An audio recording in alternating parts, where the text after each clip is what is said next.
I guess I should speak from my personal experiences and also the shaping of consciousness, which is extremely important. So my personal journey began 25 years ago with Goutam calling me up and saying, you have this product and you have to be the face of this product. And I was really apprehensive because back then, speaking about sex was such a social taboo.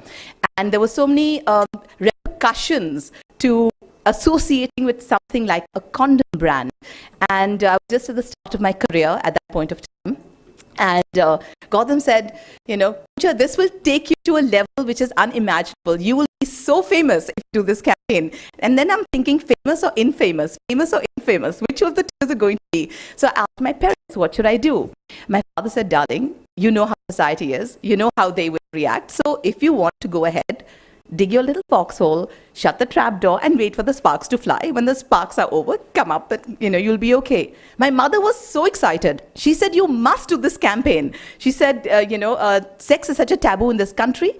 Who is educating people on safe sex, on sexually transmitted diseases, on unwanted pregnancies? We need people to go out there and be the voice and the face for something like that. And back then, AIDS was considered a gay disease. It wasn't considered something that heterosexuals could get. There was a lot of misconceptions. So, armed with this wonderful opinionated feedback that I got, I embarked on this amazing journey with KamaSutra 25 years ago.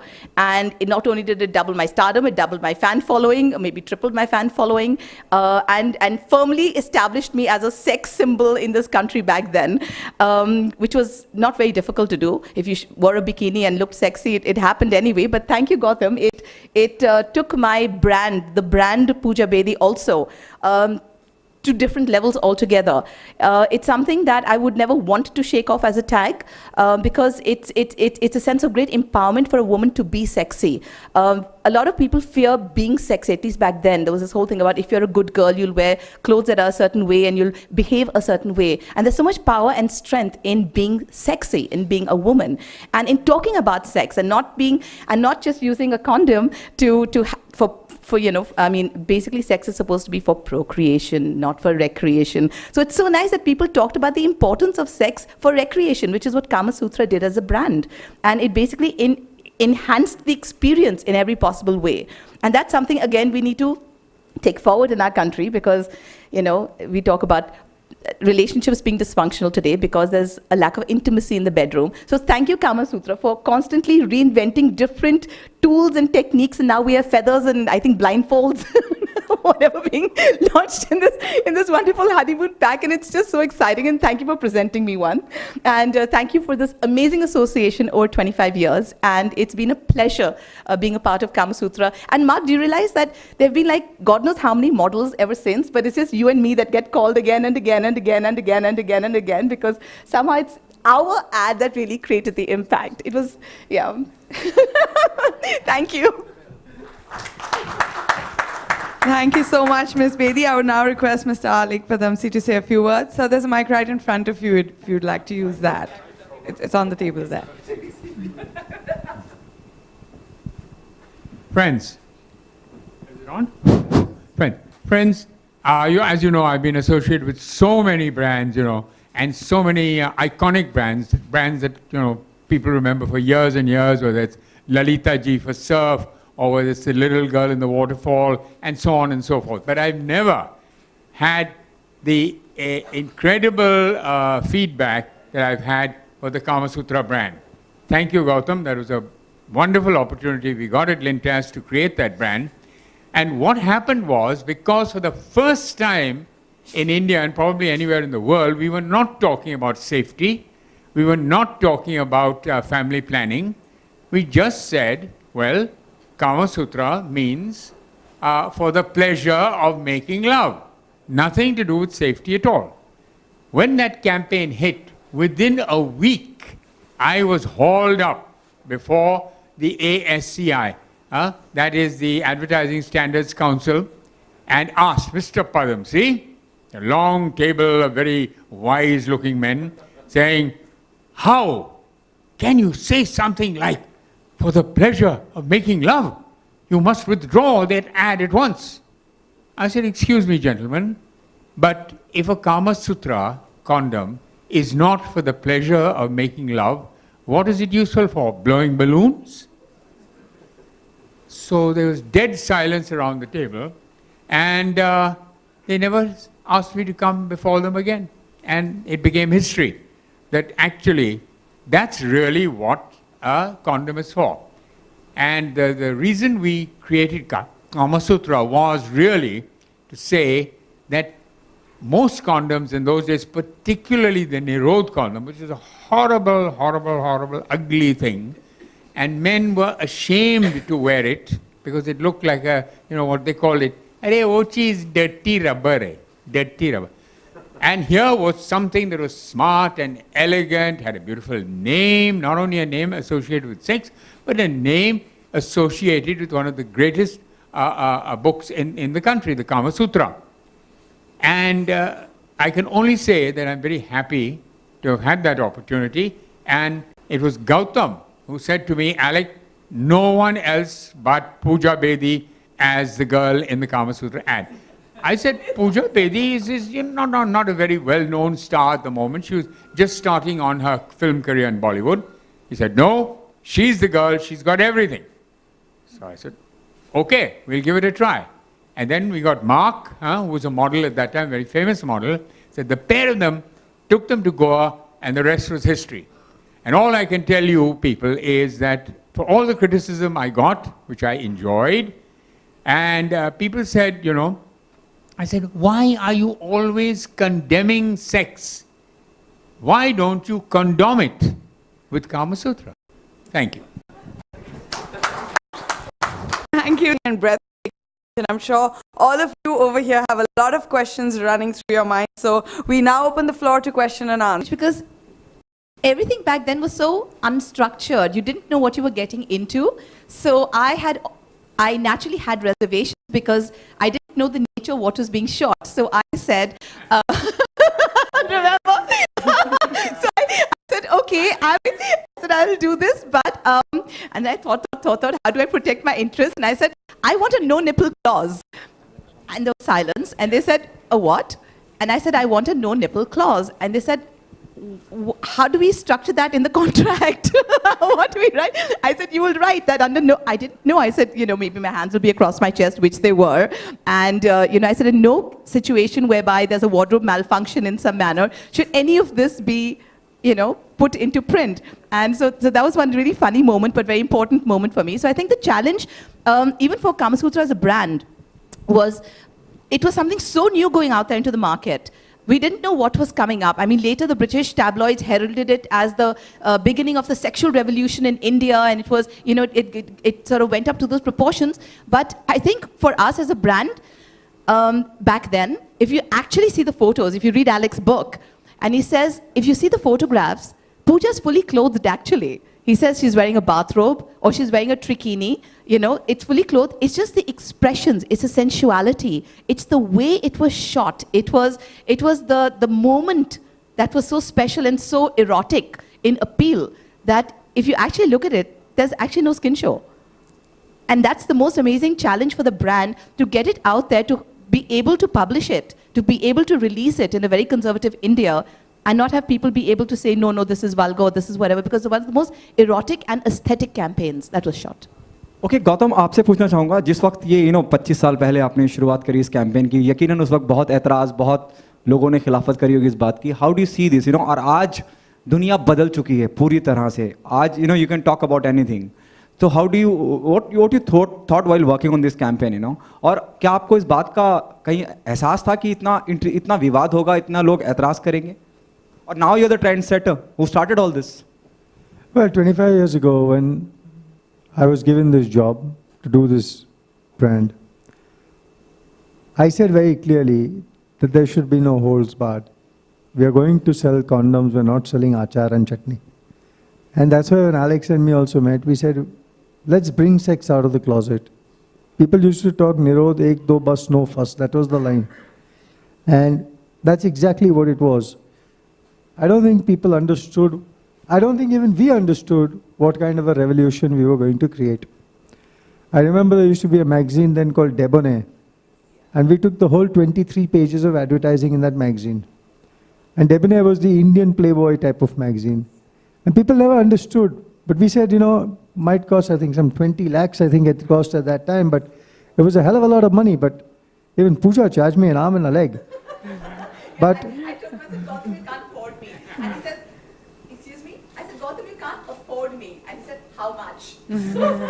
so it was everything we did at that time was path-breaking. And I think as a group, as an organization, we're always trying to set the next benchmark, the next level. Even today, I said, we could have been very satisfied with just doing condoms. But I think our deodorants business today is larger than the condom business. And it just shows that the power of the brand is what it is, because people actually use more deodorants than the condoms today. And that's how you make a brand actually grow exponentially over a period of time. We launched energy drinks, which had some issues for FDA reasons, which is different. But I believe the energy drinks business could have become bigger, because this is the only energy drink in the sexual space. We own this sexual space. What's the next thing we can do? Okay, Pooja, what's your take on that? 25 years back, now the people who are criticizing you now might be, definitely they'll be standing with you at the moment. How do you see the whole journey, दुनिया भर के और आज आप Bollywood or the people who belongs to Bollywood always a soft targeted people. Well, therefore the journey is successful. Therefore, if something has been met with great opposition to a great degree with us, but goes on to winning awards, goes on to winning multiple advertising awards, goes on to creating a different sensibility, opens people's minds, gets people to start talking, gets people to start the process of saying, oh, let's enjoy sex, let's bring it out of the closet. Today, if things are where they are, it's because the seeds have been sown back then. Because people started throwing the stones into the water to create the ripples. And today the ripples have become waves. So it's clearly a story that's gone from success to success.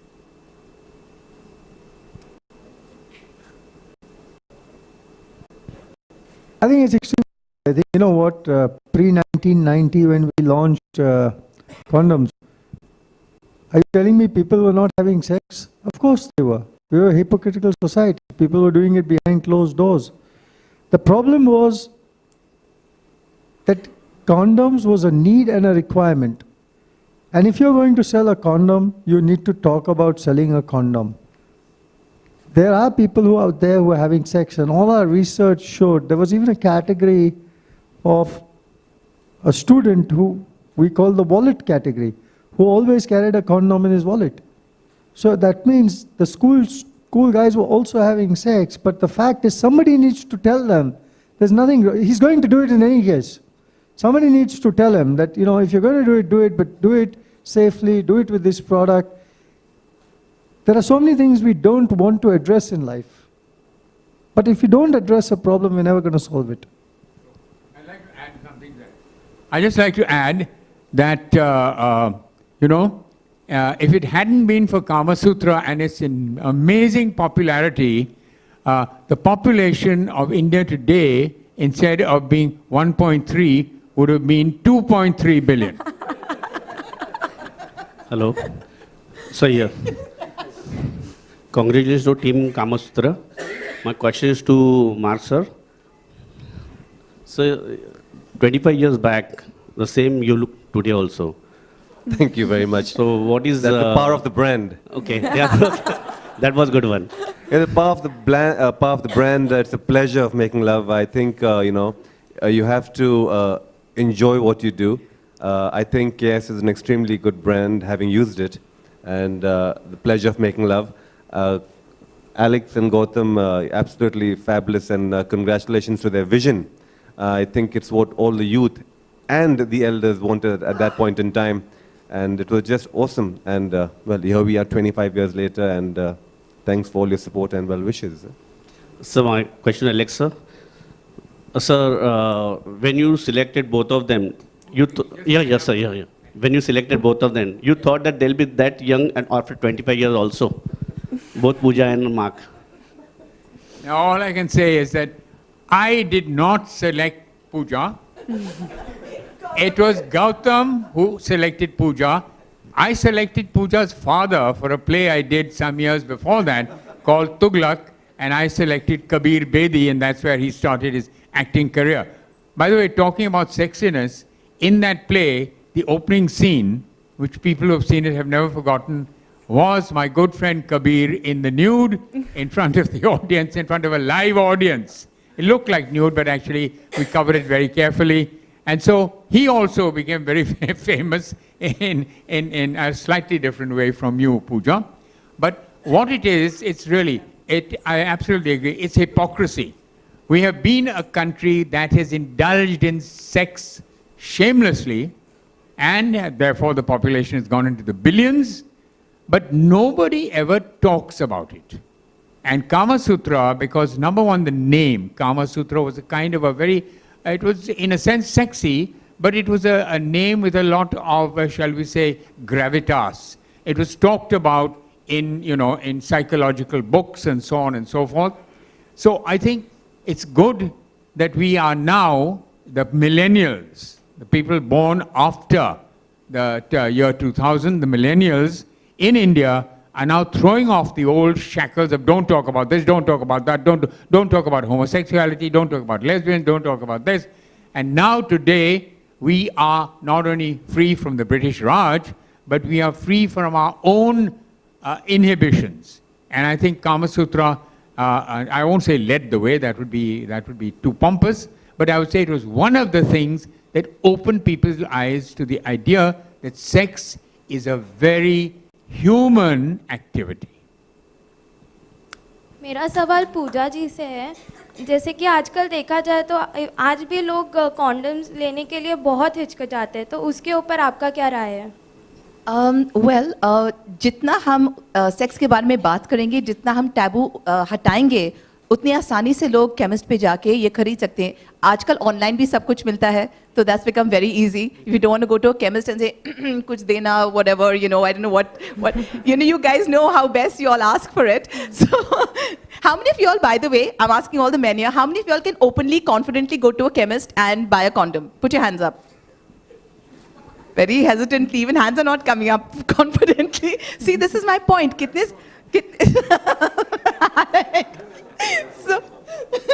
So this is my point, that even people like y'all who are educated, who are aware of all these things, there's this sense of we can't ask for it, so there's an online option. That's one.